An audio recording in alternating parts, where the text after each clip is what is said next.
Chapter 3, Joint Venture. Joint venture, noun.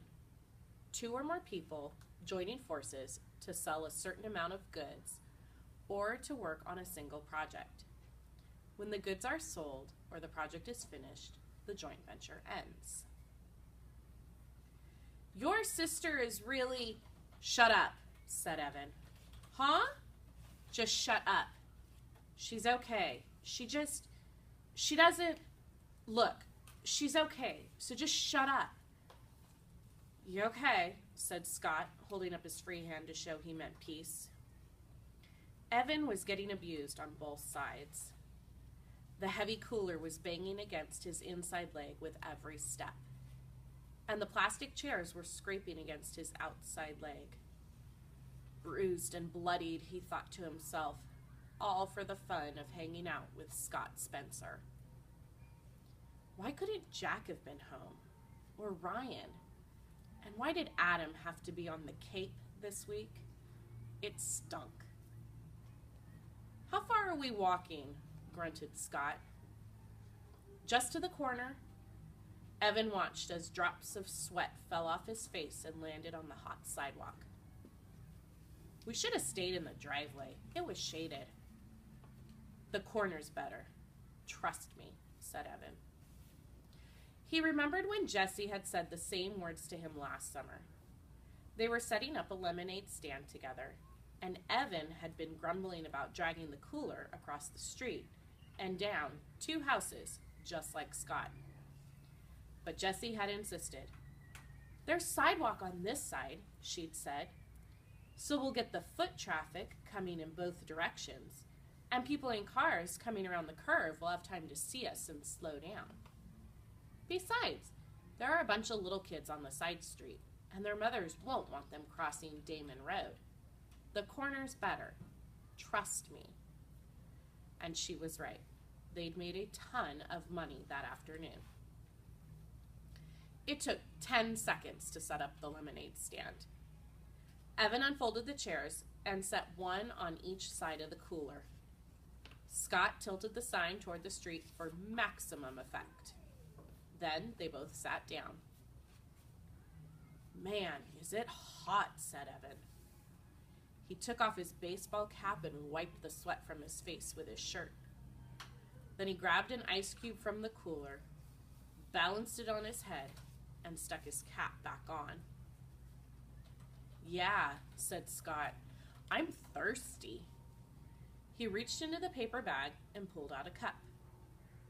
It was one of those large red plastic cups that vendors use at professional baseball games.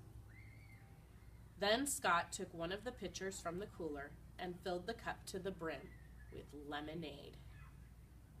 Hey, not so much, said Evan, pouring himself a cup too, but only part way. He glugged down half his drink.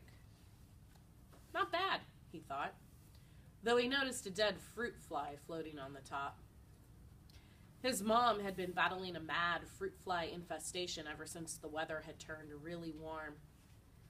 The kitchen sink area, where they kept their fruit bowl, was dotted with tiny, feathery fruit fly corpses. Scott drained his cup and tossed it on the ground. Ah, he said, satisfied. That was good. I'm going to have another.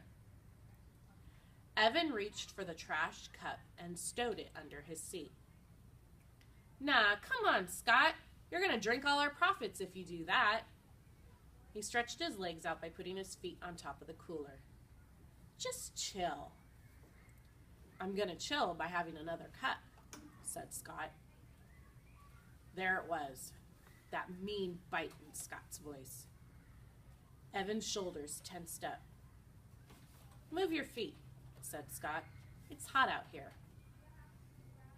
Dude, Evan sat up expectantly and looked down the street. Hey, here comes our first customer. A mother pushing a double stroller came into view.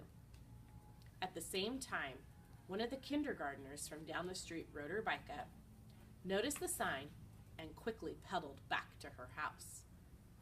Within 5 minutes, there was a small crowd of neighborhood kids and pedestrians buying lemonade from the stand. Evan let Scott handle all the money while he took care of the pouring and the sweet talk. That's what his mother called it when a salesperson chatted her up. Trust me, she had once told Evan and Jesse. Buying something is only half about getting something. The other half is all about human contact. Mrs. Tresky knew about these things because she was a public relations consultant. She'd even written a booklet called 10 Bright Ideas to Light Up Your Sales for one of her clients. And Evan was like her. He was good at talking with people, even grown-ups. It was easy for him. So he kept the conversation flowing along with the lemonade. People hung around. Most of them bought a second cup before they left. Evan was so busy he almost didn't notice Jessie flying out of the garage on her bike and riding down the street toward town. Good riddance, he thought, but at the same time he wondered where she was going. During a lull in business, Evan walked all around the stand, picking up discarded plastic cups. Scott sat in his chair, jingling the coins in his pocket. Man, we are gonna be so rich, said Scott. I bet we made $5 already. I bet we made 10. How much do you think we made? Evan shrugged. He looked at the stack of used cups in his hand and counted the rims. 14. They'd sold 14 cups so far. And each cup of lemonade cost 50 cents. Evan heard Mrs. DeFazio's voice in his ear. Mrs. DeFazio had been his third grade teacher, and she'd done everything she could to help Evan with his math. If 1 cup of lemonade sells for 50 cents, and you sell 14 cups of lemonade, how much money have you made? Word problems. Evan hated word problems. And this one was impossible anyway. He was pretty sure the right equation was 14 times 50. But how was he supposed to solve that? That was